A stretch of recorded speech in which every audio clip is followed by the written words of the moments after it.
فهي كالحجارة أو أشد قسوة وإن من الحجارة لما يتفجر منه الأنهار وإن منها لما يشقق فيخرج منه الماء وإن منها لما يهبط من خشية الله وما الله بغافل عما تعملون أفتطمعون أن يؤمنوا لكم وقد كان فريق منهم يسمعون كلام الله ثم يحرفونه من بعد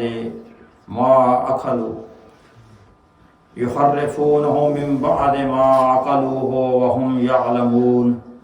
وإذا لقوا الذين آمنوا قالوا آمنا وإذا خلا بعضهم إلى بعض قالوا أتحدثونهم بما فتح الله عليكم ليحجوكم به عند ربكم أفلا تعقلون أولا يعلمون أن الله يعلم ما يسرون وما يعلنون ومنهم أميون لا يعلمون الكتاب إلا أماني وإن هم إلا لا يظنون صدق اللہ مولانا العظیم وصدق رسولہ النبی الکریم ونحن على ذلك لمن الشاہدین والشاکرین والحمد للہ رب العالمین وقال اللہ تعالی ان اللہ وملائکتہ یصلون علی النبی یا ایہا الذین آمنوا صلوا علیہ وسلموا تسلیما اللهم صل وسلم على سيدنا ونبينا ومولانا محمد وعلى آل سيدنا ونبينا ومولانا محمد وبارك وسلم وصلی علیہ۔ اللہ رب العالمین کی حمد و ثنا اور رسول کریم رسول محترم صلی اللہ تعالی علیہ وآلہ وسلم پر ہدیہ درود و سلام بھیج لینے کے بعد قابل صد احترام برادران اسلام، السلام علیکم ورحمۃ اللہ وبرکاتہ۔ حسب معمول قرآن مجید فرقان حمید کی سورۃ البقرہ کے مضامین ہم جمعہ کی نشست میں جو ایک سلسلے کے ساتھ بیان کر رہے ہیں، آج میں نے آپ کے سامنے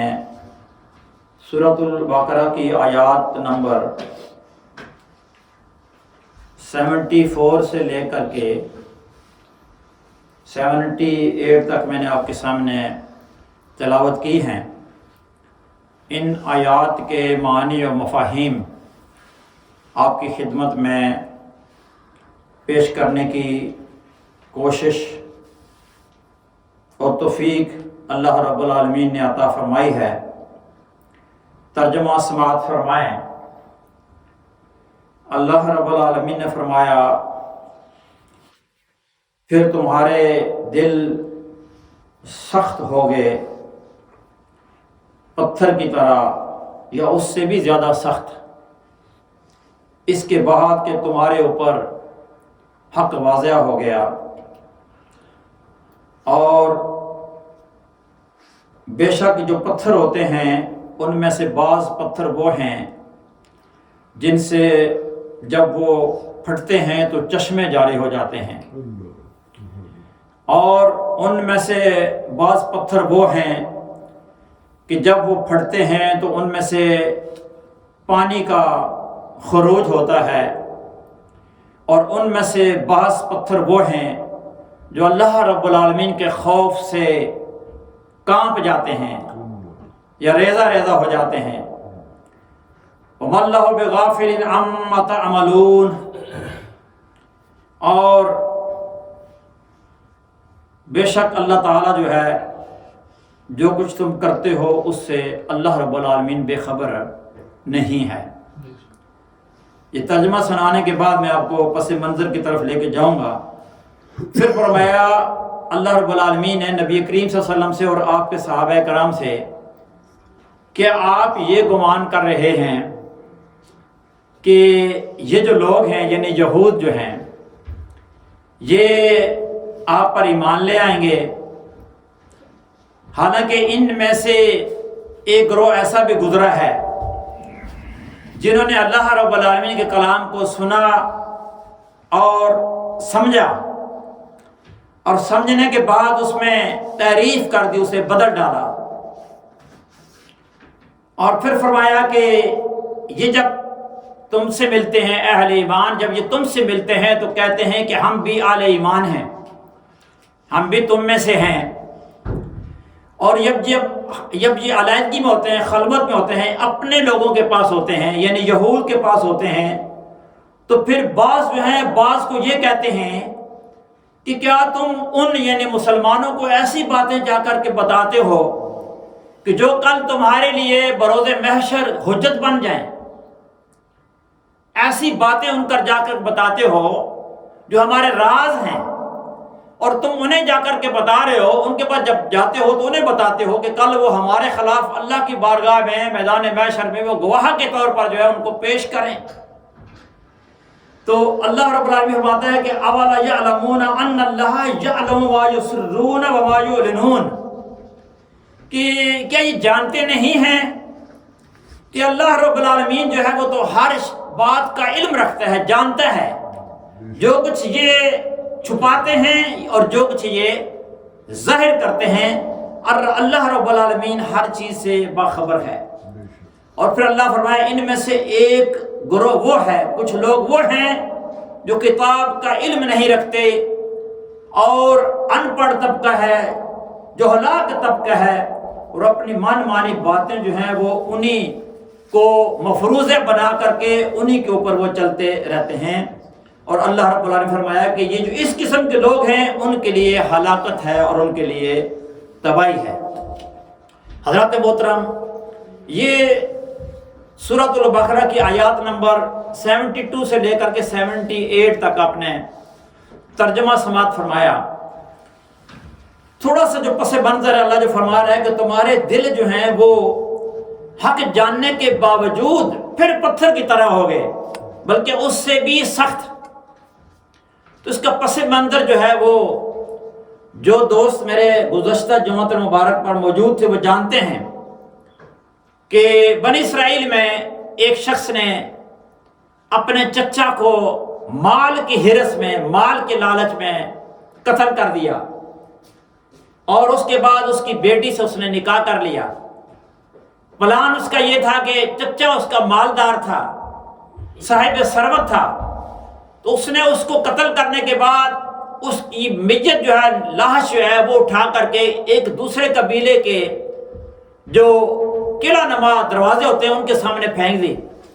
اور اس کے ذہن میں یہ تھا کہ الزام جو ہے وہ ان پر لگا دوں گا، ان لوگوں نے قتل کیا ہے، اور اس کے بعد میں مال بھی سارا ہڑپ کروں گا، اور اس کی وراثت میں اس کی بیٹی کو جو مال ملے گا اس کے ساتھ نکاح کر کے وہ مال بھی سارا میں ہڑپ کر لوں گا۔ تو اس نے اس اپنے پلان پر عمل کیا، اپنے چچا کو قتل کیا، اور اس کے بعد اس کی لاش جو ہے، میت جو ہے وہ دوسرے قبیلے کے دروازے کے سامنے ڈال دی۔ اب صبح جب وہ بیدار ہوئے، جاگے، تو انہوں نے اس میت کو دیکھا اور انہوں نے اس پر حیرت کا اظہار کیا کہ یہ کس نے قتل کیا ہے۔ تو اس لڑکے نے انہی پر، اس بھتیجے نے انہی پر الزام عائد کیا۔ اب یہ معاملہ جب طول پکڑ گیا تو اللہ رب العالمین نے جس قبیلے پر الزام لگایا تھا وہ موسیٰ علیہ السلام کے بارگاہ میں حاضر ہوئے، اور موسیٰ علیہ السلام سے عرض کیا کہ آپ ہمیں اس کا حل بتائیں، ہم تو مجرم نہیں ہیں، ہم نے اس شخص کو قتل نہیں کیا۔ تو موسیٰ علیہ السلام اللہ کے بارگاہ میں دعا کرتے ہیں، اللہ رب العالمین جو ہے فرماتا ہے کہ ایک ان سے کہیں کہ گائے کو ذبح کریں۔ اب بنی اسرائیل اپنی حجتیں بنانے میں، مسائل کھڑے کرنے میں، سوالات اٹھانے میں بڑے معروف ہیں۔ اب جب تک سنتے آ رہے ہیں اب دروس ان کے، ان کا رویہ ایسا ہے کہ ہر چیز پر سوالات اٹھاتے ہیں، تنقید کرتے ہیں، اور انبیاء کرام جو ہے ان کی مخالفت کرتے ہیں، ان کو جھٹلاتے ہیں۔ تو انہوں نے کہا کہ موسیٰ علیہ السلام آپ کیسی باتیں کر رہے ہیں، ہمارے ساتھ مذاق کر رہے ہیں آپ، کہ معاملہ قتل کا اور آپ کہتے ہیں اللہ آپ سے کہہ رہا ہے کہ آپ گائے ذبح کریں۔ تو پھر موسیٰ علیہ السلام اپنے اللہ سے پوچھیں کہ وہ گائے کیسی ہو۔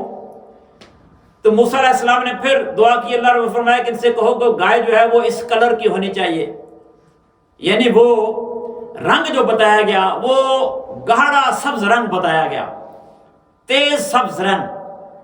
اچھا جب اس رنگ کی بتایا گیا تو انہوں نے کہا جی کہ اچھا کوئی اور علامتیں بتائیں ہمیں۔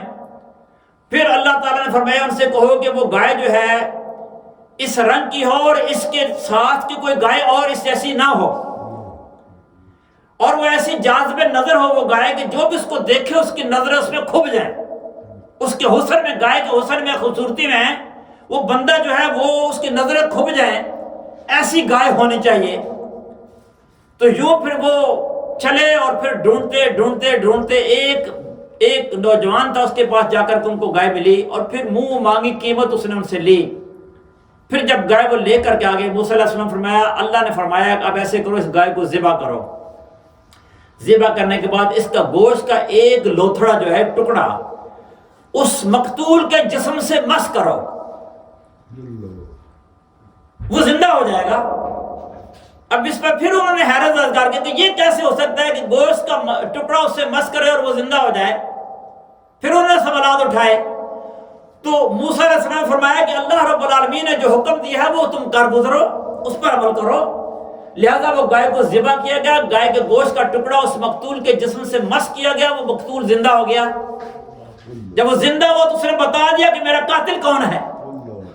کس نے مجھے قتل کیا۔ اس نے بتا دیا کہ یہ میرا بھتیجا ہے جس نے مجھے قتل کیا ہے۔ تو وہاں وہ قاتل پکڑا گیا۔ اب یہاں آ کر کے انہوں نے توبہ کی اللہ رب العالمین کی بارگاہ میں بنی اسرائیل نے،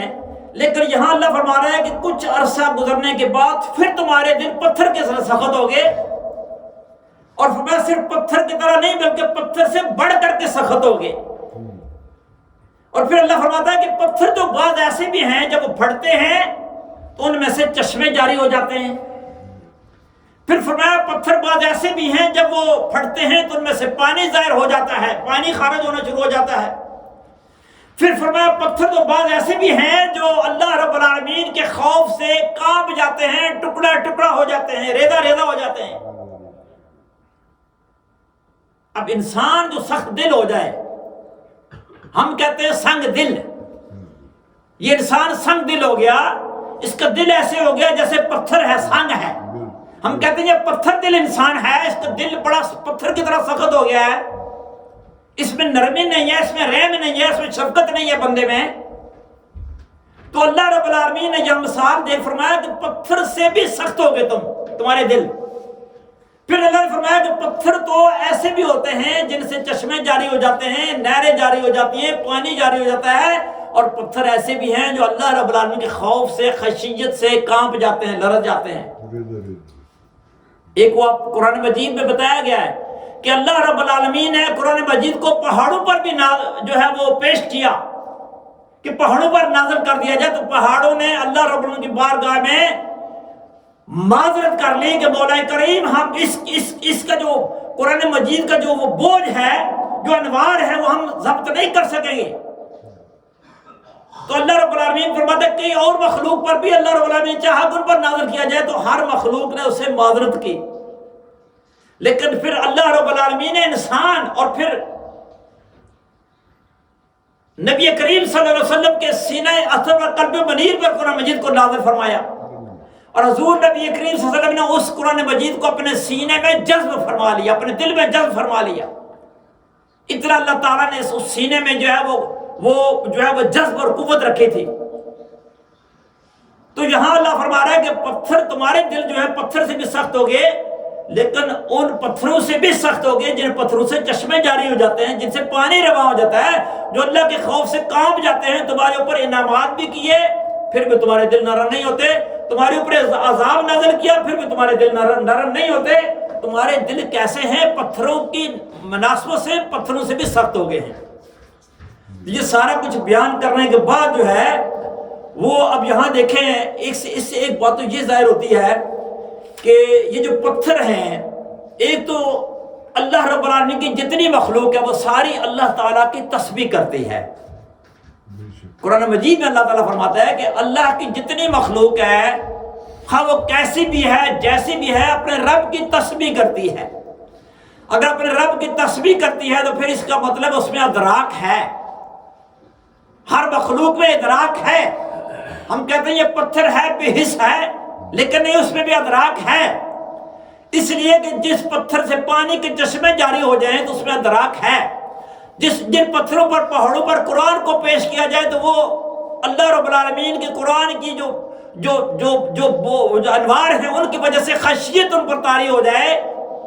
اور اللہ فرماتا ہے اگر پہاڑوں پر ہم نازل کرتے تو پہاڑ ریزہ ریزہ ہو جاتے خشیت الہی کی وجہ سے۔ اس کا مطلب ہے ان پتھروں میں ادراک ہے، ان میں حس پائی جاتی ہے۔ اور اس کی ایک مثال وہ بھی ہے کہ نبی کریم صلی اللہ علیہ وسلم بتاتے ہیں کہ میں مکہ المکرمہ کے ان پتھروں کو میں جانتا ہوں، پہچانتا ہوں کہ جب میں گزرا کرتا تھا مکہ کی وادیوں سے تو وہ پتھر مجھ پر سلام بھیجا کرتے تھے۔ اور نبی کریم صلی اللہ علیہ وسلم نے یہ فرمایا کہ جو حجر اسود ہے، جو پتھر ہے کعبۃ اللہ میں جس کو نصب کیا گیا ہے، فرمایا وہ جو پتھر ہے حجر اسود، جو بندہ ایمان کے ساتھ اور خلوص اخلاص نیت کے ساتھ اس کو بوسہ دیتا ہے، چومتا ہے، فرمایا کل قیامت کے دن وہ پتھر اس بندے کے حق میں گواہی دے گا۔ اس کا مطلب وہ ادراک رکھتا ہے، وہ پتھر وہ سمجھ رکھتا ہے کہ کس کس شخص نے مجھے بوسہ دیا ہے، اور جس نے بوسہ دیا ہے اس کی نیت کیسی تھی، اس کی حالت کیسی تھی، اس کی کیفیت کیسی تھی۔ فرمایا کہ جو ایمان کی حالت میں اخلاص کے ساتھ اس پتھر حجر اسود کو بوسہ دے گا، قیامت کے دن وہ پتھر اللہ کی بارگاہ میں اس بندے کے حق میں گواہی دے گا۔ اس کا مطلب ہے کہ پتھر جو ہیں، انسان جب سنگ دل ہوتا ہے، پتھر دل ہوتا ہے، تو ان پتھروں سے بھی زیادہ سخت دل ہو جاتا ہے اس کا۔ تو اللہ تعالیٰ یہ مثالیں دے کر کے سمجھا رہا ہے بنی اسرائیل کو کہ یہ جو لوگ ہیں، یہ پتہ نہیں کیسی یہ ان کی فطرت ہے اور کیسی مخلوق ہے یہ، اور ان کے دل کیسے ہیں۔ اللہ رب العالمین نے اتنے انعامات بھی ان پر آپ پیچھے سنتے چلے آ رہے ہیں۔ منہ سلوہ ان کو عطا فرمایا، جب ان پر دھوپ ہوتی تھی بادل کا سایہ ان پر کرتا رہا اللہ رب العالمین۔ جب ان کو پانی کی تکلیف ہوتی ہے اللہ موسیٰ سے فرماتا موسیٰ یہ اپنا عصا جو ہے اس چٹان پر مارو، اور وہاں سے چشمے جاری ہو جاتے، 12 چشمے جاری ہو جاتے، ہر قبیلے کے لیے اللہ کا چشمہ جاری ہوتا پانی کا۔ اور جب منو سلوہ کھا کر کے وہ اکتاڑ کا شکار ہو گئے تو موسیٰ سے کہتے ہیں کہ اپنے رب سے کہیے کہ ہم تو ایک ہی طرح کا کھانا کھا کر کے تنگ آ چکے ہیں، اسے کہیں کہ کوئی اور ہمیں سبزیاں، کوئی ساگ، کوئی دال، اور یہ جو ادرک ہے اور پیاز اور لہسن ہے، اس قسم کی چیزیں جو ہے وہ ہمیں دے۔ تو یہ اس قسم کی قوم تھی کہ ہر وقت اور ہر موقع پر ان کا رویہ ایسا تو تھا کہ اللہ رب العالمین کی بارگاہ میں شکوے کرنے، شکایتیں کرنی، اور نافرمانیاں کرنی، اور سرکشی کرنی، اور انبیاء کرام کو قتل کرنا، اور انبیاء کرام کو جھٹلانا، ان کے نافرمانی کرنی، یہ ان کا رویہ تھا۔ تو اللہ تعالیٰ نے یہاں ان بنی اسرائیل کے دلوں کو، قلوب کو پتھروں سے تشبیہ دی، اور فرمایا پتھر تو پھر بھی نرم ہو جاتے ہیں، ان سے پانی بھی جاری ہو جاتے ہیں، اور اللہ کے خوف سے کام بھی جاتے ہیں، لیکن تمہارے دل ایسے پتھر ہوئے ہیں کہ اللہ کے خوف بھی ان پر اثر نہیں کرتا۔ اللہ کا خوف جو ہے وہ بھی ان پر اثر انداز نہیں ہوتا ہے۔ یہ ساری مثالیں دینے کے باوجود جو ہے بعد جو ہے اللہ تعالیٰ فرماتا ہے کہ جو کچھ یہ کرتے ہیں اللہ رب العالمین سے اچھی طرح آگاہ ہے، اللہ رب العالمین باخبر ہے ان ساری باتوں سے۔ اور پھر اس کے بعد اللہ تعالیٰ نے